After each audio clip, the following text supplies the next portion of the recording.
Bonjour, aujourd'hui on va continuer l'explication du chapitre 2 de la chimie pour la deuxième secondaire. La dernière fois on a commencé pour expliquer comment le tableau périodique est formé de 18 groupes verticaux.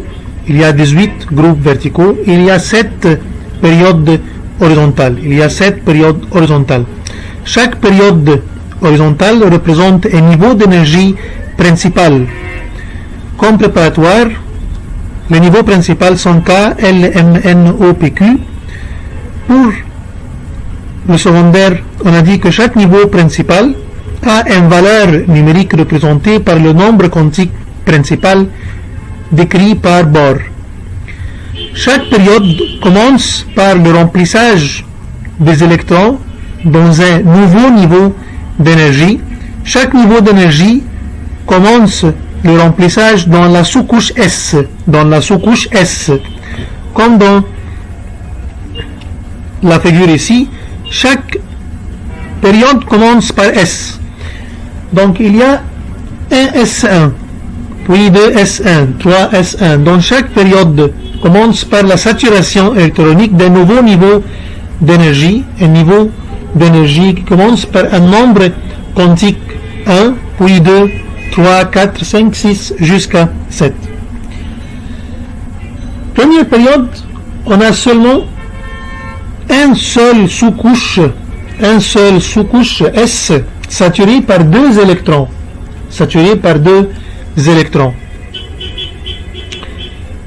Sous-couche S est remplie par deux électrons, puis 2S rempli par deux électrons, puis 2P rempli par 6 électrons, de 1 jusqu'à 6. Donc il y a 2P1, 2P2, 2P3, 2P4, 2P5 jusqu'à 2P6. Donc 1S1 représente le niveau principal K, 2S et 2P représentent niveau principal L, 3S et 3P représentent niveau principal M, mais il y a 3D. Selon la multiplicité maximale, on a dit que 3D va être remplacé d'ici après 4S, parce que le 4S a une quantité d'énergie inférieure de 3D. Donc l'énergie de 3D est supérieure, l'énergie de 3D dépasse l'énergie de 4S. Puis on a 4S et 4P sont parmi le niveau principal N, 5S, 5P, c'est O, puis P, puis Q. Donc chaque niveau principal est rempli par la saturation de la sous-couche S. Si on va voir le tableau périodique, on peut la classifier en 4 groupes. Bloc S, c'est la saturation des électrons dans les sous-couches S, bloc S, nommé bloc S. Puis il y a bloc P, de 2P jusqu'à 2P1 jusqu'à 2P6. Cette partie nommée bloc P. Donc il y a bloc P, et ici il y a bloc S. Donc bloc S est formé de la sous-couche S, sauf l'hélium qui se trouve ici.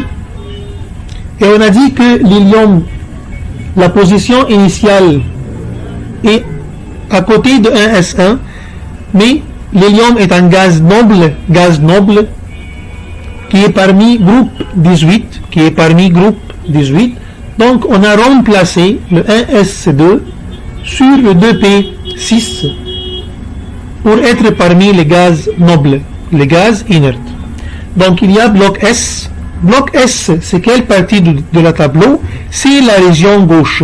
Donc la région gauche ici, groupe 1 et groupe 2, la région gauche représente bloc S.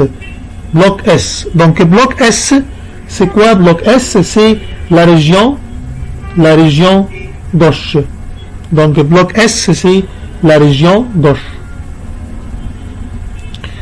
Ici, il y a bloc P. Bloc P, c'est la région droite. Donc bloc P, c'est la région droite. Ici, la région droite. Donc bloc P représente la région droite. Donc il nous reste au milieu du tableau, du tableau périodique, il y a bloc D. Au milieu, il y a bloc D. Bloc D. C'est quoi bloc D? C'est la région moyenne. C'est la région moyenne. Donc il y a bloc S, région gauche, il y a bloc P, région droite, partie droite du tableau périodique, partie gauche du tableau périodique. Bloc D, c'est la partie moyenne du tableau périodique, comprend la structure électronique de D1 jusqu'à D10. Et à la fin, il y a bloc F. À la fin, il y a bloc F.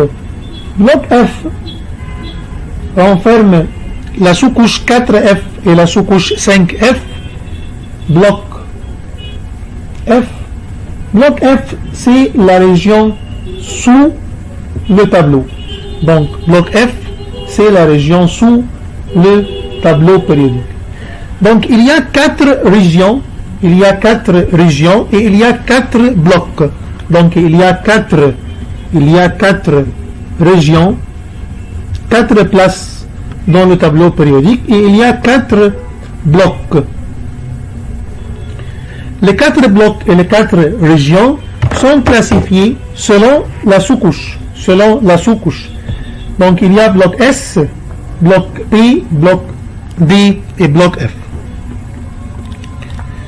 Donc il y a 4 régions et 4 blocs. Bloc S, c'est la région gauche. Bloc P, c'est la région droite. La région moyenne, c'est bloc D. Bloc F, c'est la région qui se trouve sous le tableau périodique. Et on va voir pourquoi on a mis bloc F sous le tableau périodique. Ici, on voit la structure électronique de chaque groupe. Donc, il y a groupe 1, c'est S1. Groupe 1 est rempli par S1. La sous-couche renferme un seul électron. On a dit que dans le tableau périodique, dans chaque période, on ajoute un seul électron à la fois. Donc, deuxième groupe, c'est renferme 2 électrons dans la sous-couche S. S1, on a ajouté un seul électron, donc c'est S2. Puis, il y a P1 jusqu'à P6. Dans chaque groupe, on ajoute un seul électron à la fois. Donc, il y a 2P1, puis 2P2, 2P3, 2P4, jusqu'à 2P6. Donc, ici, chaque groupe renferme la même structure électronique. Groupe ici qui renferme P1, donc tous les éléments au-dessous renferment P1, P2, P3 et à la suite. La région moyenne, bloc D, de D1 jusqu'à D10. Tous les éléments qui se trouvent ici renferment la même répartition électronique D1. La région qui se trouve sous le tableau périodique, bloc F, de F1 jusqu'à F14, parce que la sous-couche F renferme 7 orbitales, et chaque orbital est saturé par 2 électrons, donc il y a 14 électrons dans la région qui se trouve sous le tableau périodique. Ici, il y a une question. Commenter, les éléments du bloc F sont inscrits en détail sous le tableau périodique. Pourquoi? Il dit pour que le tableau périodique ne soit pas trop long. Parce que si la bloc F se trouve au milieu, donc ça va être trop long. Comme cette figure ici, on va voir que bloc F au milieu, ça veut dire que le tableau va être trop long dans cette partie. Ici, on va voir que la première période renferme 2 éléments seulement. Pour un S1 et un S2, ce sont l'hydrogène et l'hélium. Puis la deuxième période renferme 8 électrons. la deuxième période renferme 8 électrons. Ce sont les éléments qui se trouvent dans 2s et 2p. Puis il y a la troisième période, 8 électrons aussi, 3s et 3p. Puis il y a 18 dans la quatrième et dans la cinquième période. Ce sont les éléments qui se trouvent dans les sous-couches 4s, 3d et 4p. Et ici 5s et 4d et 5p. Puis on va voir ici 32 éléments dans la sixième et la septième électron. Il est très important de savoir le nombre des éléments qui se trouvent dans chaque période, parce qu'il y a des questions qui se concernent sur cette partie.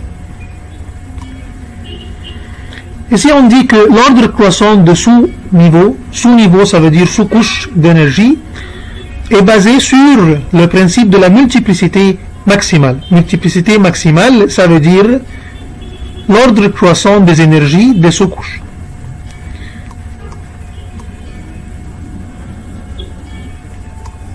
Chaque groupe a la même configuration, la même structure électronique, la même répartition électronique. Donc groupe NA, tous les éléments de groupe NA, le dernier électron se termine par la configuration NS1. C'est pour cela qu'on a dit que le groupe Na, on a dit 1. Pourquoi 1? Parce qu'il y a un seul électron. Et donc, le nombre d'oxydation, le nombre de valence de tous ces éléments, c'est plus 1. Parce que ces éléments, comme le sodium et le potassium, va perdre les électrons de valence et devenir un ion positif, comme on a dit la dernière fois dans l'explication de la sodium et le potassium. Ici, groupe 2A, pourquoi 2? Parce qu'il y a la structure électronique NSC2. NSC2, ça veut dire on renferme 2 électrons dans la sous-couche S. On dit que ce sont les électrons périphériques. Électrons périphériques, ça veut dire électrons périphériques, ça veut dire les derniers électrons de la répartition électronique. Les derniers électrons de la répartition électronique.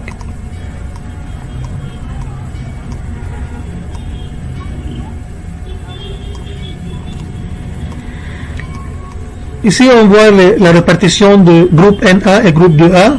Groupe Na se termine par S1. Il y a l'hydrogène 1S1, puis lithium se termine par 2S1, sodium se termine par 3S1, potassium se termine par 4S1. Donc la structure électronique du groupe Na se termine par NS1. La deuxième groupe 2A, tous les éléments se terminent par la structure électronique NSC2, 2SC2, 3SC2, 4SC2. Par simplification, on peut enlever le nombre quantique de 3 et 4, on met n. Ça veut dire que n est un nombre variable, le nombre quantique variable qui varie selon la position, de l'élément. S'il y a 2, ça veut dire que l'élément se trouve dans la deuxième période. 2, ça veut dire dans la deuxième période. S'il y a 3, ça veut dire que l'élément se trouve dans la troisième période. S'il y a 4, ça veut dire que l'élément se trouve dans la quatrième période. Les éléments du bloc S, on va voir que la sous-couche n'est pas complètement remplie par des électrons. La sous-couche n'est pas complètement remplie par des électrons. Parce que S1, ça veut dire qu'il manque un autre électron ici. SC2, est-ce que SC2 est saturé par des électrons? Non, parce que le niveau principal 2 est saturé par 2S et 2P. Saturé par 2S et 2P. Donc 2SC2, ça veut dire que la couche principale 2 a besoin d'autres 6 électrons de la sous-couche P pour arriver à la configuration électronique saturée de 8 électrons, comme vous avez pris pendant le cycle préparatoire, que l'élément est saturé par 8 électrons. Donc on dit que la couche d'énergie externe est incomplète. Les éléments ont tendance à arriver à la saturation par la perte, comme ici. Il perd un électron le potassium perd un électron, devient un ion positif, ou comme le magnésium, il perd 2 électrons et devient un ion avec 2 charges positives, ou par le gain, il y a d'autres éléments qui gagnent des électrons, ou par la coopération, partage comme dans la liaison covalente, pour arriver à la configuration du plus proche gaz noble.